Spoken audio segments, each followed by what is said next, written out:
ஸ்ரீ சங்கரா TV நேயர்களுக்கு வணக்கம். சுபதினம் நிகழ்ச்சியில் அனைவரையும் சந்திக்கிறதுல மிகவும் மகிழ்ச்சி.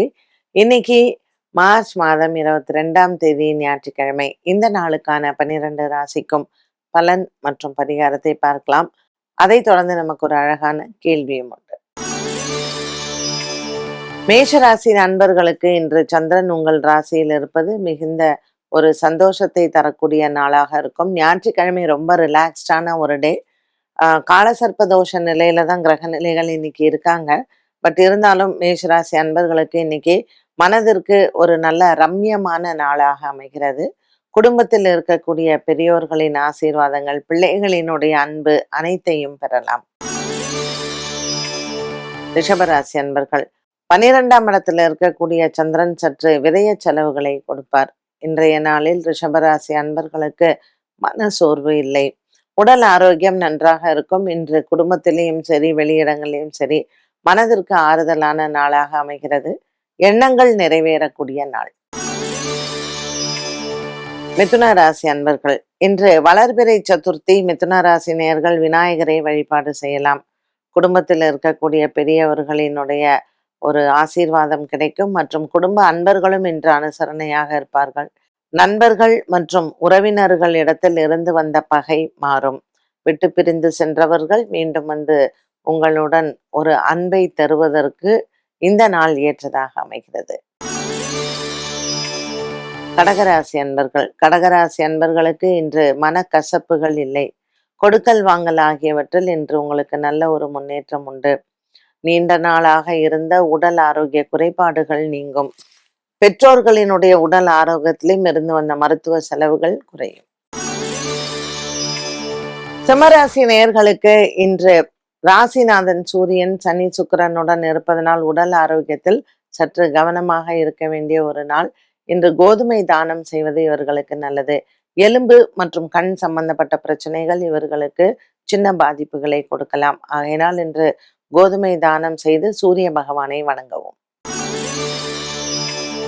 கன்னிராசி நேயர்கள் கன்னிராசி நேயர்களுக்கு இன்று ஹஸ்தம் நட்சத்திரக்காரர்களுக்கு சந்திராஷ்டம தினமாக அமைகிறது. இன்றைய நாளில் பெரிதாக எந்தவித பாதிப்புகள் இல்லை என்றாலும் இன்று சதுர்த்தி திதி விநாயகரை வழிபாடு செய்யலாம். சந்திரனுக்கு நல்ல ஒரு தோஷ நிவர்த்தி ஆகும். கன்னிராசி நேயர்கள் பொருளாதாரத்தில் கவனமாக இருக்க வேண்டும். துலாம் ராசி அன்பர்கள் இன்று புதிய கடன் முயற்சிகள் வெற்றியை தரும். வியாபாரம் மற்றும் தொழில் செய்பவர்களுக்கு நல்ல ஒரு மன அமைதி உண்டு. இன்று நீங்கள் சந்திக்கக்கூடிய நபர்கள் மூலமாக நன்மைகள் நடக்கும். உடன் பிறந்த சகோதர சகோதரிகளால் உங்களுக்கு நல்ல ஒரு முன்னேற்றமான நாளாக அமைகிறது. இன்று துலாம் ராசி நேயர்களுக்கு எடுத்த காரியங்கள் அனைத்தும் வெற்றி அடையும். விருச்சிக ராசி நேயர்களுக்கு இந்த நாள் முழுவதுமே நல்ல ஒரு சந்தோஷமான நாளாக இருக்கும். 6ஆம் இடத்தில் சந்திரன் இருப்பதனால் இன்று செலவுகள் அதிகரிக்கலாம். இன்று உங்களினுடைய நண்பர்களிடத்தில் கவனமாக இருக்க வேண்டும். புதிய நண்பர்கள் மூலமாக வரக்கூடிய பிரச்சனைகள் சற்று மனதளவில் குழப்பத்தை கொடுக்கும். இன்றைய நாளில் கடன் வாங்குவது, கடன் கொடுப்பதை தவிர்க்கலாம். தனுசு ராசி அன்பர்கள் இன்ற நாள் முழுவதும் குடும்பத்தில் சந்தோஷங்கள் உண்டு. தனுசு ராசி அன்பர்களுக்கு தந்தையின் உடல் ஆரோக்கியத்தில் கவனம் தேவை. சொத்து விவகாரங்கள் மற்றும் உடன் பிறந்தவர்களிடத்தில் இன்றைய நாளில் வாக்குவாதங்களை தவிர்க்கலாம். நீண்ட நாளாக இழுபறியில் இருக்கக்கூடிய வழக்கு விசாரணை போன்றவற்றில் சற்று கவனமாக இருந்தால் இந்த நாள் நல்ல நாள். மகர ராசி அன்பர்கள் மகர ராசி நேயர்களுக்கு மனக்குறைகள் இல்லை. பல நாட்களாக இருந்து வந்த ஒரு சில குறைபாடுகள் இன்று தீரும். மகர ராசி நேயர்களுக்கு 6ஆம் இடத்தில் குரு பகவான் இருப்பதனால் இன்று தன லாபங்கள் அதிகரிக்கும். மனதிற்கு நிறைவான நாளாகவே இந்த நாள் அமைகிறது. கும்பராசி நேயர்களுக்கு குடும்ப குழப்பங்கள் தீரும். பிள்ளைகளால் இன்று உங்களுக்கு மன சஞ்சலங்கள் இல்லை. பல நாட்களுக்கு பிறகு இன்று மனம் அமைதியும் ஆறுதலும் பெறும். இன்று உங்களினுடைய பழைய நண்பர்களை சந்திப்பது மற்றும் ஆலய தரிசனங்கள் மனதிற்கு அமைதியை தரும். மீனராசி நேயர்களுக்கு இன்று பல மாதங்களாக இருந்து வந்த ஒரு பாரம் குறையும். பிள்ளைகளால் ஏற்படக்கூடிய பிரச்சனைகளுக்கு தீர்வுகள் கிடைக்கும். வழக்கு விசாரணை போன்றவற்றில் இன்றைய நாளில் பேச்சுவார்த்தைகளுக்கு வெற்றி அடையலாம். மீனராசி அன்பர்களுக்கு இன்று பல மாதங்களாக இருந்து வந்த ஒரு சில மனக்குறைகளும் இன்று மறையும். 12 ராசிகளுக்கும் உண்டான பலன் மற்றும் பரிகாரத்தை பார்த்தோம். இந்த நாளுக்கான கேள்வியை பார்க்கலாம். தற்பொழுது நிகழும் இந்த சூழலில் போர், பதற்றம், விலைவாசி உயர்வு எப்பொழுது சரியாகும்? இந்த வருடம் பார்த்தீங்கன்னா, வருட துவக்கமே ஒண்ணும் பெரிதளவுக்கு நமக்கு ஒரு சுமூகமான ஒரு விஷயங்கள கொடுக்கல. சனி பகவானின் இப்ப பாக்கிய பஞ்சாங்கப்படி மாறி இருக்கிறாரு. எப்பல்லாம் ஆம் சூரியன் னுடைய மாற்றம், மாதா மாதம் நமக்கு சூரியன் மாறுறது இல்லையா?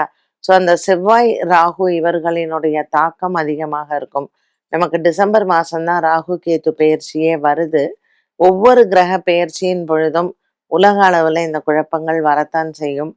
ஸோ இப்ப எல்லாமே பார்த்தீங்கன்னா, கடந்த சில மாதங்களாக அவ்வப்போது நமக்கு ராகு, கேத்துக்குள்ளேயே கிரக நிலைகள் இருக்கு. அதனால ஒரு தெளிவான ஒரு வாழ்க்கை, ஒரு தெளிவான ஒரு மனநிலை என்பது உலகத்துல இருக்கிற மக்களுக்கு எங்கேயுமே இல்ல. அதனால ராகு, கேது மாறணும்.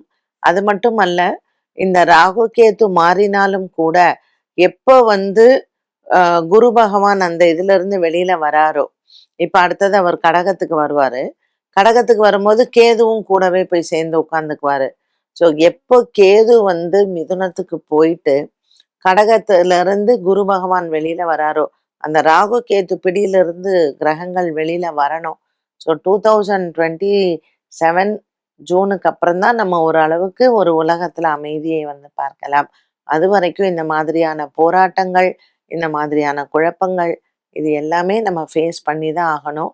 ஏன்னா ராகு, கேது எப்பொழுதுமே எல்லா கிரகங்களினுடைய அந்த சாரத்தையும் அப்படியே வாங்கிக்குவாங்க. ஸோ உலக அளவுல நமக்கு குழப்பங்கள் இல்லாமல் இருக்கணும்னா, கேதுவும் ராகுவும் மாறணும். அதுவும் எப்போ 2027 நமக்கு மாசி மகம் வருது இல்லையா? ஸோ அந்த டைம்ல தான் கொஞ்சம் நமக்கு ஒரு மன நிம்மதி, ஒரு நிவர்த்தி எல்லாமே கிடைக்கும். என்ன நேயர்களே, இன்றைய சுபதினம் நிகழ்ச்சி அனைவருக்குமே ரொம்ப பயனுள்ளதாக அமைந்திருக்கும். மீண்டும் சந்திக்கும் வரை நன்றி, வணக்கம்.